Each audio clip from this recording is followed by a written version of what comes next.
Okay, بسم الله الرحمن الرحيم الحمد لله رب العالمين والصلاة والسلام على سيد الأنبياء والمرسلين اللهم علمنا ما ينفعنا وانفعنا بما تعلمنا وزدنا بفضلك علما وتعليما إنك على كل شيء قدير. Okay, so it says حدثنا بحر بن نصر عن ابن وهب عن عمرو بن الحارث ويونس بن يزيد ابن وابن سمعان. So this is quite rare if you look at the chain, right? So one from three. So basically, Ibn Wahab narrates from three people that Ibn Shihab al-Zuhri said the following. You know what I'm saying? So this hadith is, and then on top of that, Ibn Shihab narrates from Sayyidina Anas from the Prophet ﷺ. So it's like basically we are sitting in the majlis of Ibn Shihab al-Zuhri, if that makes sense. Like, what is the chance of three people making a mistake? Right? People make mistakes, but what's the chance of three people making a mistake? You know. So I'm sure there are other people who narrate from Amr ibn Harith and Yunus ibn Yazid and Ibn Sam'an other than Ibn Wahab. So this is the Ibn Wahab, the student of Imam Malik. So Ibn Shihab az-Zuhri said, أخبرهم أن أخبرهم قال حدثني أنس بن مالك. Right. So this is a certain chain that's quite very, very short. So Ibn Shihab, he's born in like 50, 51, something like that. So if you can imagine, Sayyidina Anas is narrating to him in the last 10 to 15 to 20 years of his life. Right. So Sayyidina Anas, I think, passes away in 91. So Ibn Shihab is 40 at that point, right? So maybe he studied with him in his 20s, maybe in his 30s, who knows, right? And also Ibn Shihab, I believe he studied with Sayyidina Anas in Damascus. So often you find people narrating from Sayyidina Anas in Basra. I think Sayyidina Anas went to Basra at some point. And another point he was in Damascus. I don't know where he's buried, if anybody knows. But I'm pretty sure. So Ibn Shihab is a what's it called? He's like a Hijazi scholar, but you find him also in Damascus because he's also connected to Bani to the government. He was involved in the government, so he was Allahu Alam. So anyway, between him and the Prophet ﷺ, there's just one person, right? So now when you say, for example, the Mursal of Ibn Shihab, right? Ibn Shihab says the Prophet ﷺ said. In principle, it's possible that he's narrating from Anas and didn't mention it, but that's very unlikely. Usually what's happening is Ibn Shihab is going to be narrating from one person, who's narrating from another person, who's narrating from another person, that the Prophet ﷺ said. So there's going to be two to three to maybe even four people between him and the Prophet ﷺ. Right?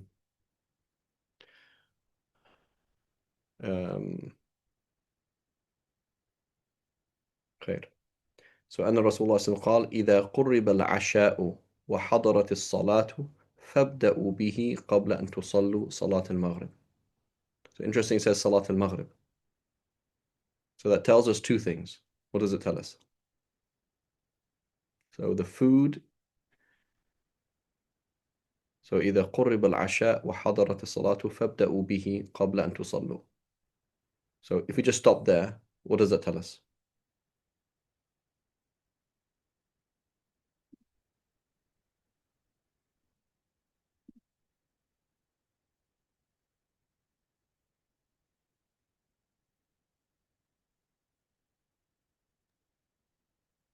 It's the night prayers, all of them. Okay, so should you pray when you want if you're hungry?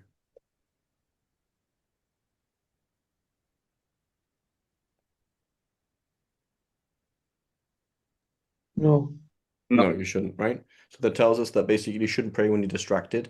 So it's going to be analogous to being very hungry, very sleepy, needing to go to the bathroom, things like that.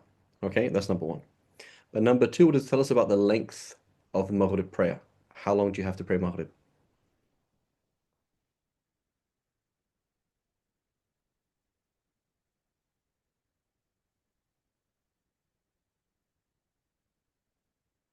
So Imam Shafi'i's Jadid, what he died on, was the idea that Maghrib comes in, you pray it, and that's it.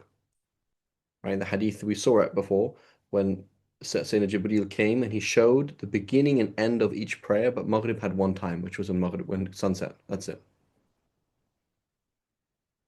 So this tells us that what?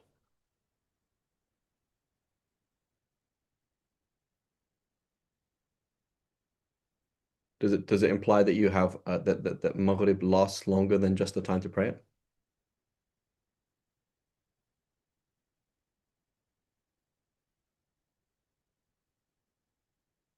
Because it says it's let's say for example, we're all hungry, it's iftar time. Should we eat, break our fast, and then pray, or pray and then break our fast? You break your fast. Okay, what if the dinner's ready, the food is ready? You eat the food, and presumably you have a window in which to pray Maghrib.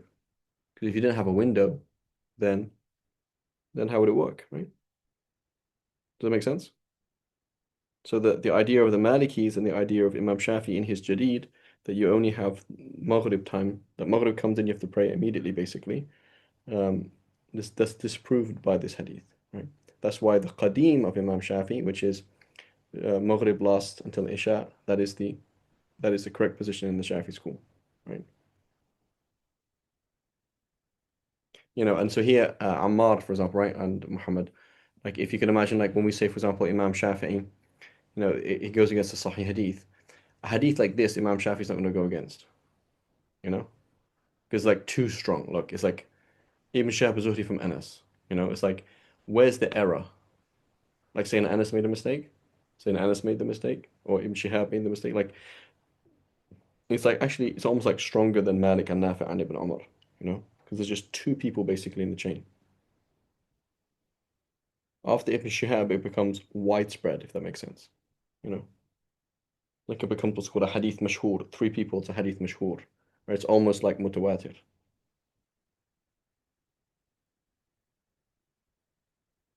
Okay, Allahu a'lam. Okay, so it says, but so here now we're going to say, what is the illah then? What is it then? It is the same kind of thing. You need to go to the bathroom. What do you mean you need to go to the bathroom? You could go to the bathroom. So many people, they might be able to go to the bathroom. Like they say, go to the doctors, do a urine test. They could just go to the bathroom, right? Many people could do that, right? As opposed to, I need to go to the bathroom, right? I could eat. I'm somewhat peckish. I'm hungry. I'm very hungry. I'm about to die. Right? There's levels here. So we're going to say the same thing. Something that really distracts you, right? So the Shafis, they use the phrase hiddat al-ju', the sharpness of hunger, right? So if, for example, practical things, you have a headache because you need caffeine. Have your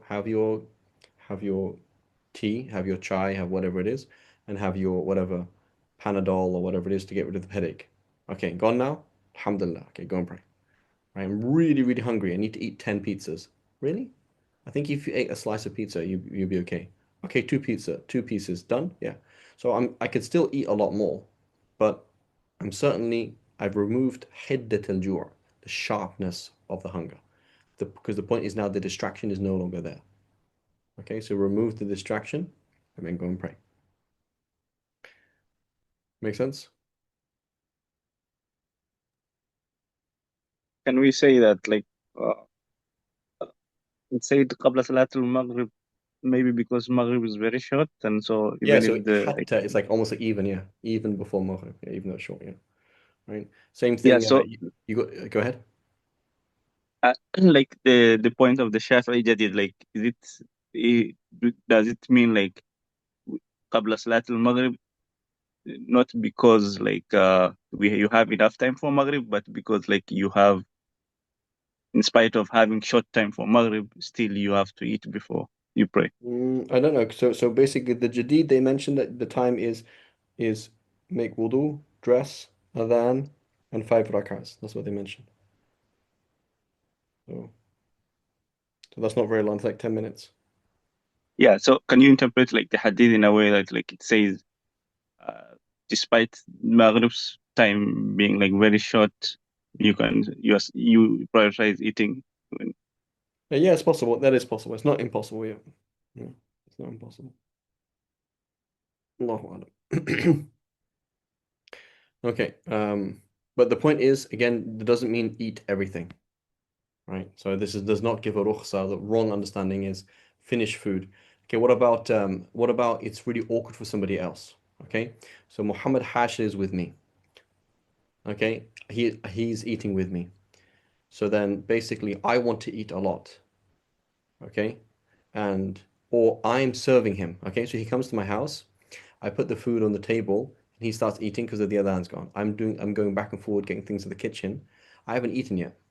So now for him, he's waiting for me to finish, right? And it would be awkward for him to go and pray without me. You know what I mean? Because he's like, I'm a host, I'm a guest at someone's house. Like it's a bit weird for me to just get up and start praying Maghrib. So there's other things like that, like your family's eating. Say, okay, sure, sure, let's eat. Let's keep an eye on the clock, right? You know, keep an eye on the clock. We'll wait maybe 20 minutes. Finish eating. Everyone's happy.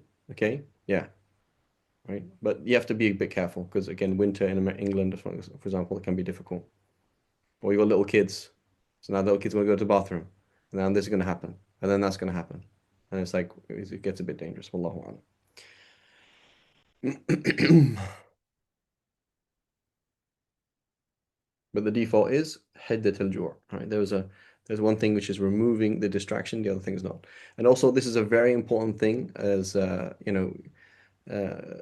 way of being a malamity, right? What's malamity is from the word malam, which is blame. So incurring blame when it's not harmful and it will destroy your nafs. Okay? So for example, classic thing, you go to a masjid, okay? And everybody gets up to pray, so you want to get up to pray with them.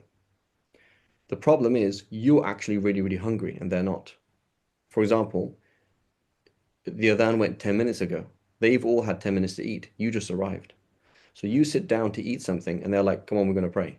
And it's a bit embarrassing that you don't go and pray with them because, you're supposed to pray with everybody else, right? But actually, it's makruh for you to pray because you're still hungry. You're still very hungry, right? So what you do is you sit down and you follow the sunnah and look like you're a bit of a buffoon because like everyone else is praying and you're eating. And everybody thinks you're supposed to be the religious guy, aren't you? You know? And it's like, yeah, but I'm doing what I should do, right? Does that make sense? So that's called basically, so like you're making so that as long as there's no harm, as long as you're not going to cause any problems, you're making people think you're less religious by applying the sunnah. You're doing the right thing, but it's in a way that makes you look less religious. And that's very heavy on the nafs and therefore very good, right? Does that make sense? Yes. Right. Like telling people, oh, I'm not fasting today, and let's say it's sunnah fast. Yeah. Everyone's fasting on Thursday, you say, oh, I'm not fasting today. You didn't have to say that. You didn't have to expose yourself. Like all your friends are fasting, it's Thursday, but you're not, right? But you expose yourself because you knew the nafs wanted to stay hidden. You wanted everybody else to think that you're fasting too. So you intentionally expose yourself. Oh, I'm not fasting today, right? To crush any indirect riya, right? Any showing off. Right? ما جاء في صلاة المسافر. Okay, so it says حدثنا أبو سعيد الأشج قال حدثني عقبة قال حدثنا شعبة عن يحيى بن أبي إسحاق عن أنس بن مالك. So again, this is a very short chain. شعبة um, from from Saint Anas. قال خرجت مع رسول الله صلى الله عليه وسلم إلى الحج فكان يصلي ركعتين ركعتين حتى رجع إلى المدينة. قال قلت كم مكثتم بمكة؟ قال 10 أيام. So here the zahir of this hadith is that you're a traveler in Mecca even if you're there for 10 days. That's the zahir of the hadith. So you go to a place like Mecca and you are considered a traveler there even if you're there for 10 days. How do we, the Shafi'is, understand it? Right? So we say, no, it's only 4 days. Right? Hanafis, Zafar is fine, right? It's Hanafi, we're doing fine. Shafi'is, we say no, it's not like that. The issue is you came, okay, you arrived in Mecca, and then you left Mecca, before being there for 4 full days. And you went out to Mina. Okay, so then you had Mina, then you had Arafah, and the Muzdalifah, and then Mina. You came back to Mecca, and then you went out again to Mina. So you never arrived at a place with the intention to stay there for 4 full days. And even though you didn't go to Musafat al-Qasr, you didn't go traveling distance, but you did break it. You did go to some another place. So between A and B is traveling distance, Mecca and Medina. Between B and C is not traveling distance, but it is another place, right? It is another place. So between B and C, even though it's not traveling distance, the fact that you arrived at A with the intention of going, so you arrived at B with the intention of going to C, and C and B are not the same place. So Mina and Mecca today are the same place. Back then they weren't the same place, right? It wasn't the same place. This is one place, that's another place. Arafah is not the same as Mecca. You're not in Mecca, right? So there's 10 days, but how to explain it? You say what?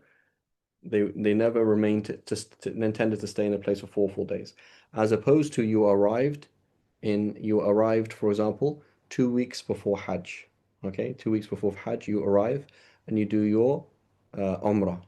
You're doing Tamattu', for example. You do your Umrah. You intend to be here for 2 weeks. Okay, can you join or shorten? No, because you're not a traveler. Does that make sense?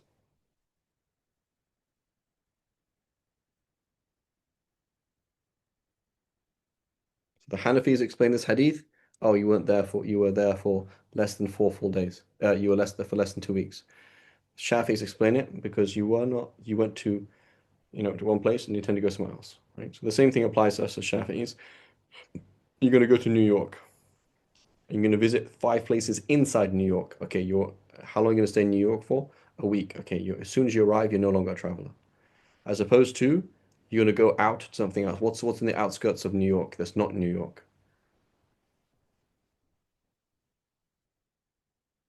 Ammar.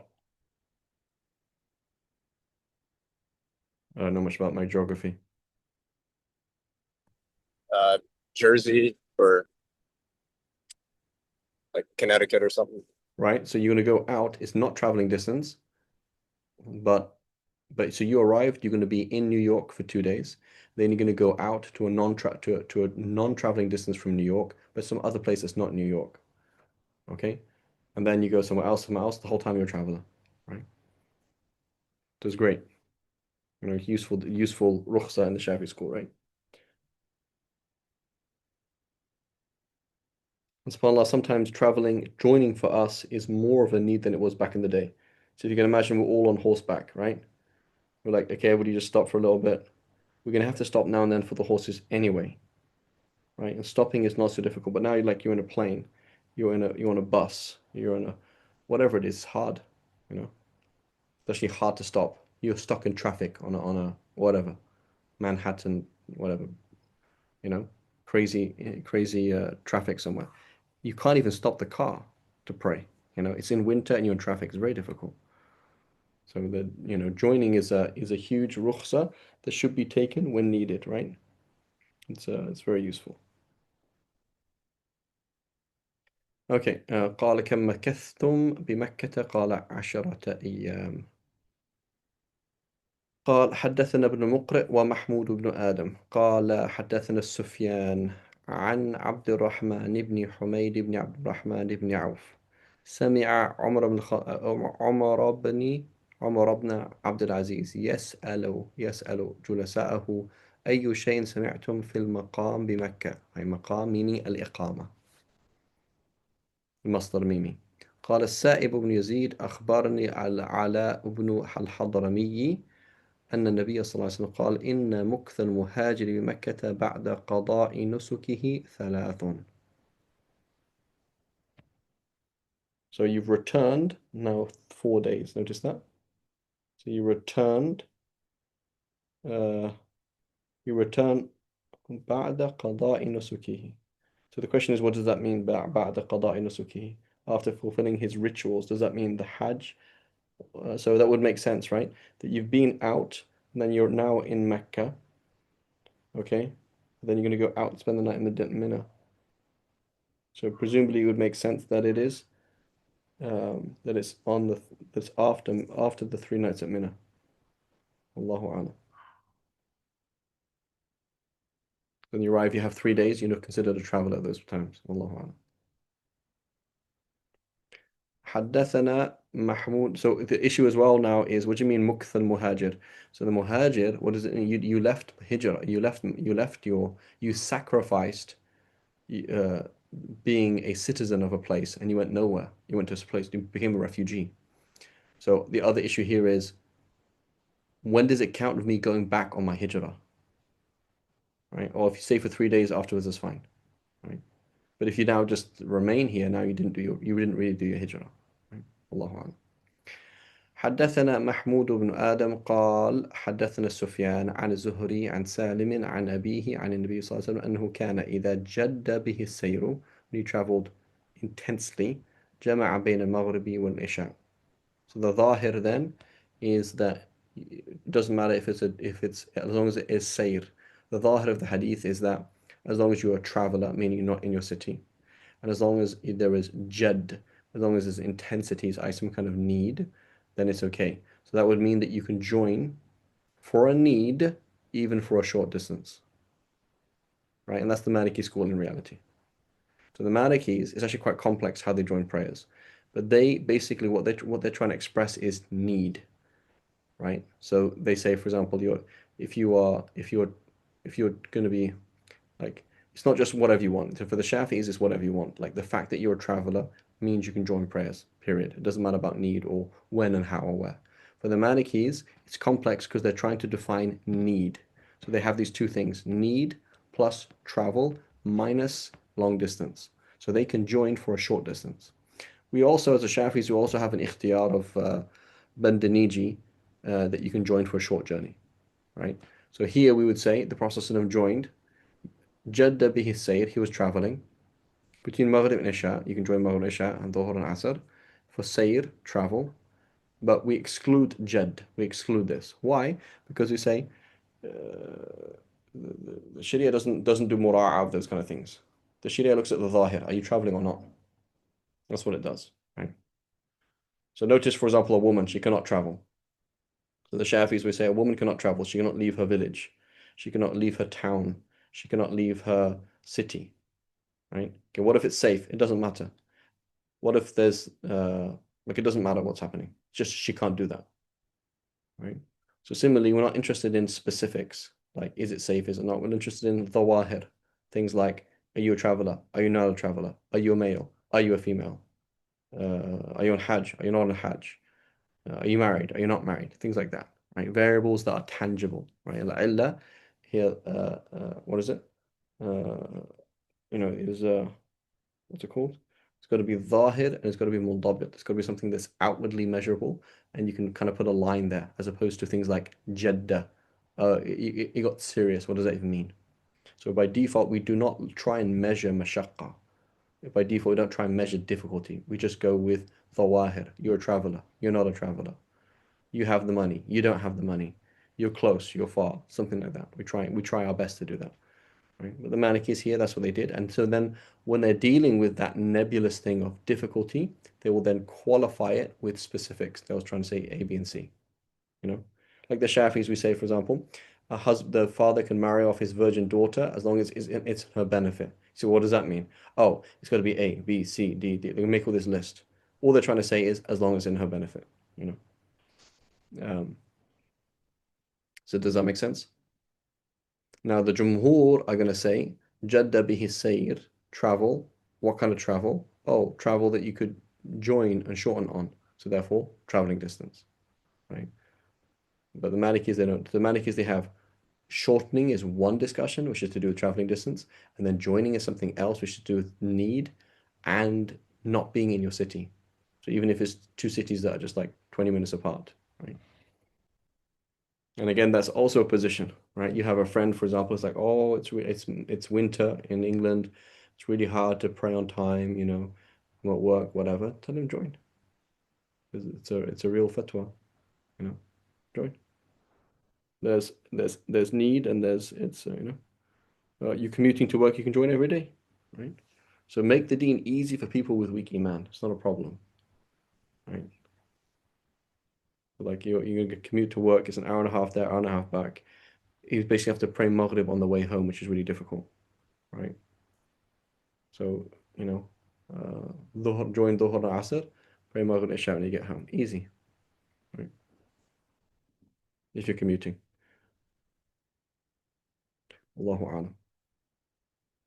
Now, it's not always good for people to do that because let's say, for example, this person, the reason why he wants to join really is because it's awkward to pray in his office because he doesn't want people to see him praying. That's not good for your iman. But it's better than him not praying, right? Let people work that out bit by bit, you know.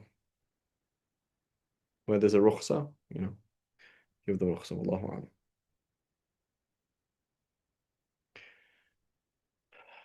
We in the Shafi school and the Hanbalis and it's also echoed in the Maliki school, they have this issue of joining for need. It does exist, like genuine difficulty, you can join. حدثنا الربيع ibn Sulaiman. Who's this?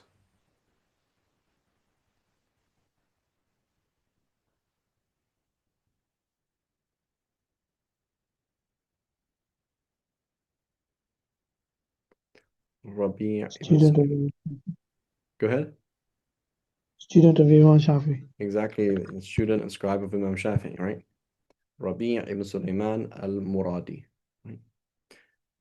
He might not be though. It's possible it's somebody else, but it's likely. He was a muhaddith and he comes up, you see him in the six books. Right?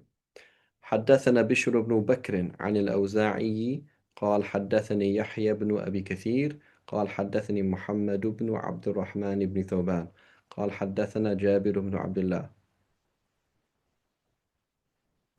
قال كان رسول الله صلى الله عليه وسلم يصلي التطوع على ظهر راحلته حيث توجهت به فإذا أراد أن يصلي المكتوبة نزل فاستقبل القبلة. So again, the ظاهر of this hadith is whether or not he was traveling.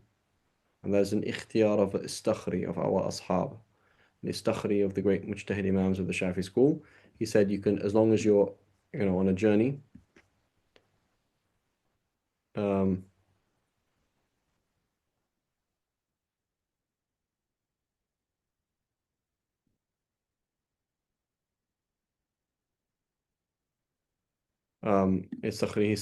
said you can do that, right? You can be in a city. You're in the middle of a city and you're driving, you can pray sunnahs like that, right?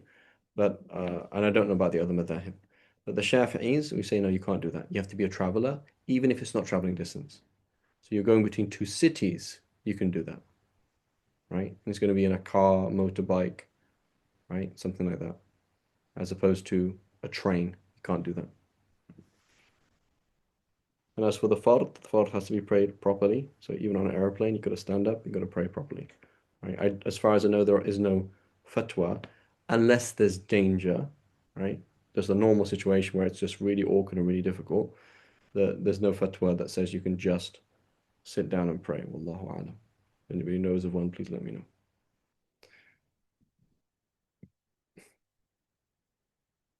حدثنا محمد بن إسماعيل بن سالم قال حدثنا الحجاج. This is حجاج بن أرطاه, I believe. قال ابن جريج أخبرني أبو الزبير أنه سمع جابر بن عبد الله. So this is the one we were talking about last week. I don't know if it was in this class. But Layth ibn Sa'ad studied with Ibn Jurayj.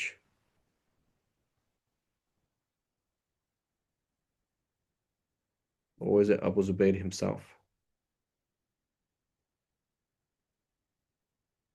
I think it was Abu Zubayr himself, Layth ibn Sa'ad. And he said which hadith did you study from, which hadith did you learn from Jabir himself, which ones you didn't? And he had basically a book that from Abu Zubayr from Jabir, and he said some of them he had heard directly from Jabir, somebody hadn't. So he said, please mark them, which one you heard directly and which ones were not. So here it says أنه سمع. So I'm pretty sure it's Abu Zubayr Makki. يقول رأيت رسول الله صلى الله عليه وسلم يصلي وهو على راحلته النوافل في كل جهة ولكن يخفض السجدتين من الركعة يومئ إيماء. So he says, I saw the Prophet ﷺ praying on his mount, so it doesn't say journey though, it doesn't say out of the city, it just says on his mount, praying all the sunnahs in any direction. لكن يخفض السجدتين, right? In his sujoods, he would lean as far forward as he could. من الركعة, from each rak'ah. يُومِئُ إِمَامًا, really leaning, right? Yumit means to lean or to kind of like to hint at something, but it means to lean, like really leaning. يُومِئُ إِمَاءً, right? Actually leaning. Okay, ما جاء في صلاة القاعد, praying while sitting down. حدثنا بالمقرئ قال حدثنا سفيان عن الزهري عن أنس بن مالك. Right, notice again here the super short chain. قال سقط رسول الله صلى الله عليه وسلم عن فرس فجحش شقه الأيمن. He had an injury. فدخلنا عليه نعوده حضرت الصلاة فصلى قاعدا فصلينا قعودا فلما قضى صلاته قال إنما جعل الإمام ليؤتم به فإذا كبر فكبروا وإذا ركع فاركعوا وإذا رفع فارفعوا وإذا قال سمع الله لمن حمده فقولوا ربنا ولك الحمد وإذا صلى قاعدا فصلوا قعودا أجمعون. Right, so that this is mansukh though. Now I believe the Hanbalis they still apply, but others say it's mansukh. But the Prophet didn't, you know. So what does that mean? It means the Imam, for example, the Khatib, he can't stand up. So he doesn't have to stand up between the two khutbahs, and he just leads the prayer sitting down, and that's fine. حدثنا محمد بن سعيد الأطار قال حدثنا إسحاق بن الأزرق عفوا قال حدثنا حسين المكتب عن عبد الله بن بريدة عن عمران بن حسين رضي الله عنه أنه سأل النبي صلى الله عليه وسلم عن صلاة القاعد قال من صلى قاعدا فهو أفضل من صلى قاعدا فله نصف أجر القائم ومن صلى نائما فله نصف أجر القاعد. So lying on your side, right? So you're perpendicular to the Qibla. وهكذا حدثنا به محمد بن يحيى عن يزيد بن هارون عن حسين. So he has another chain all the way back to Hussein. حدثنا حسن بن بشر قال حدثنا وكيع قال حدثنا إبراهيم بن طهمان عن حسين المعلم عن عبد الله بن بريدة عن عمران حسين قال كان بي الناسور. I think he means a basura. He had what's it called? Something comes out of your rear. It's called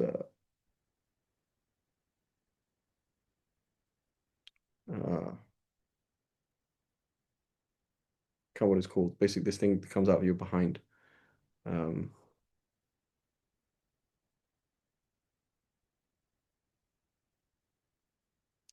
the word?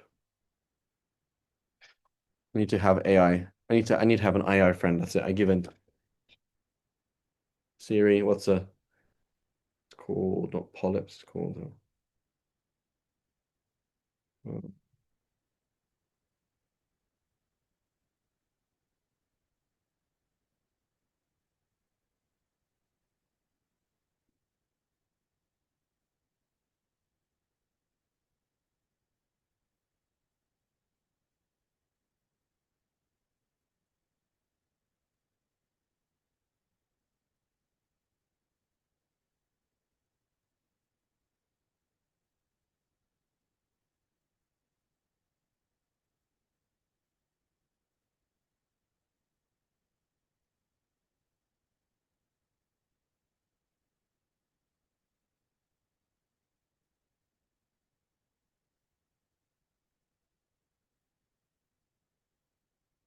in the word.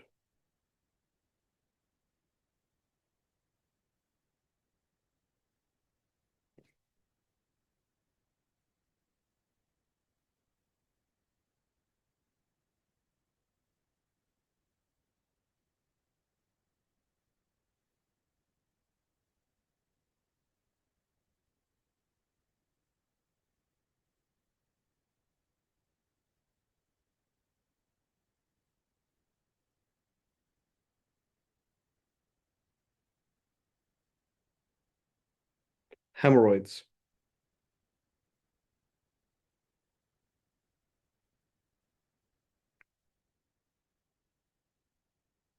Hemorrhoids.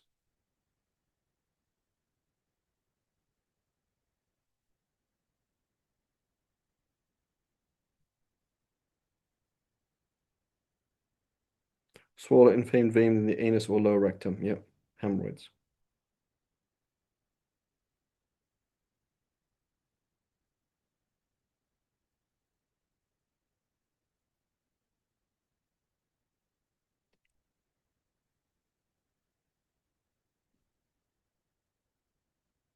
Okay. كان بالباء الناسور. So I'm not sure why it's called الناسور. They call it باسور. Not ناسور. فسألت النبي صلى الله عليه وسلم عن الصلاة فقال صلي قائما فإن لم تستطع فقاعدا فإن لم تستطع فعلى جنب. حدثنا محمد بن يحيى وأحمد بن يونس قال حدثنا عبد الرزاق الصنعاني قال حدثنا سفيان عن منصور عن مجاهد. So عبد الرزاق الصنعاني says حدثنا سفيان عن منصور عن مجاهد عن أبي أياش الزرقي. I'm pretty sure this is سفيان الثوري. والله أعلم. This منصور is Iraqi. اسمه منصور ابن معتمر منصور ابن زاذان. both, but I'm pretty sure this is سفيان الثوري والله أعلم. قال كنا مع النبي صلى الله عليه وسلم بعسفان قال فاستقبلنا المشركون وعليهم خالد بن وليد وهم بيننا وبين القبلة. قال فصلى بنا النبي صلى الله عليه وسلم الظهر فقالوا قد كانوا على حال لو أصبنا غرتهم. Right, their غرة, their, when they're unaware. ثم قالوا تأتي عليهم الآن صلاة هي أحب إليهم من أبنائهم وأنفسهم. So notice, to the kuffar, they knew how much the believers love the prayer. There will be a prayer that will come to them. أحب إليهم من أبنائهم وأنفسهم. They would rather die than miss the prayer. So notice that people, this is why Allah subhanahu wa ta'ala gives them tawfiq in jihad, as opposed to, man, I hate praying, but I just do it because I have to. Right? What a difference. هي أحب إليهم من أبنائهم وأنفسهم. Talking to Allah, they love Allah. Right? Very important. They love Allah. One of the Sahaba said this. I can't remember his name. He said, "There never did a prayer time come except that I was wishing for it to come. Like I really wanted to pray."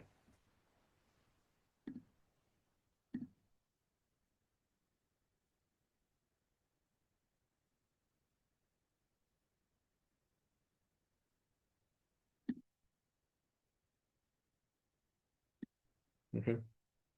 الله أعلم. فنزل جبريل بهذه الآية بين الظهر والعصر وإذا كنت فيهم فأقمت لصومها الصلاة فلتقم طائفة etc. قال فحضرت الصلاة فأمرهم قال ابن يحيى النبي صلى الله عليه وسلم وقال فأخذوا السلاح وصففنا خلفه صفين. So the Prophet صلى الله عليه وسلم 2 rows. قال ثم ركع فركعنا جميعا. He did ركوع and they all did ركوع. ثم رفع فرفعنا جميعا. So they all got up. ثم سجد النبي صلى الله عليه وسلم بالصف الذي يليه. So the front line did sujood, the second line did not. والآخرون قيام يحرسونهم فلما سجدوا قاموا جلس الآخرون وسجدوا مكانهم ثم تقدم هؤلاء إلى مصاف هؤلاء وجاء facing from the word وجه. Right? Not sure why it's وجاء from the word وجه. وجاء. It's possible that the ha turns to a hamza. I'm just trying to think. Like miyah becomes ma. So the root letters of ma is mim, waw, hamza, ha, mawah. Then it becomes ma.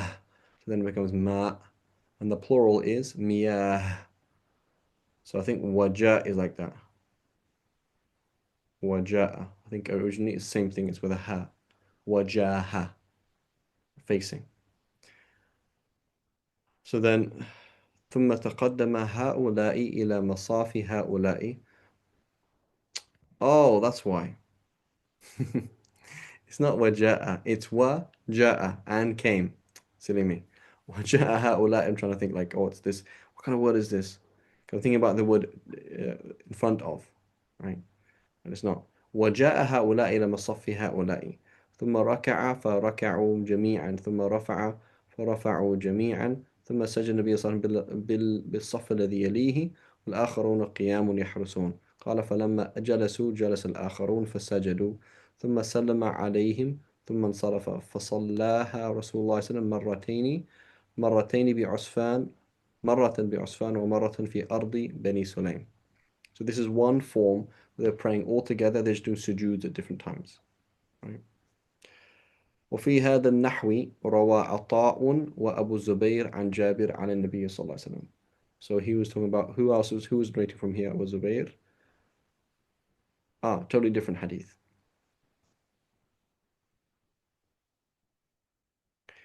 وحدثنا محمد بن يحيى قال حدثنا عبد الرزاق أي صنعاني قال أخبرنا معمر عن الزهري عن سالم عن ابن عمر. That's kind of interesting, isn't it? Oh, no, it's not. Here, just Abdul Razak narrates both of them, that's all. So it's Abdul Razak from Ma'mar. عن الزهري عن سالم عن ابن عمر قال صلى رسول الله صلى الله عليه وسلم صلاة الخوف بإحدى الطائفتين ركعة والطائفة الأخرى مواجهة للعدو. So now this is two different scenarios. Now the enemy is in a different direction. So he prays with one group and the other group are facing the enemy. ثم انصرفوا وقاموا في مقام أصحابهم مقبلين على العدو وجاء أولئك فصلى بهم النبي صلى الله عليه وسلم ركعة ثم سلم النبي صلى الله عليه وسلم ثم قضى هؤلاء ركعة وهؤلاء ركعة. Hang on a minute.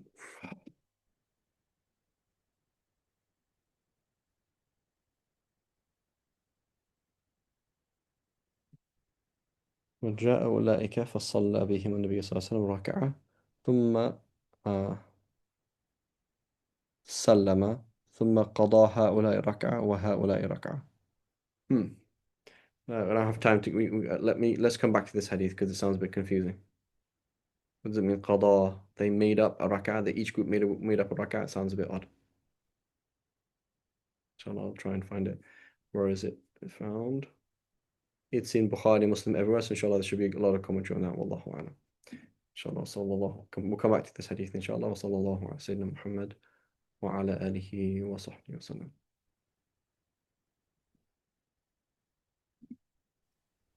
جزاكم الله خير. السلام عليكم.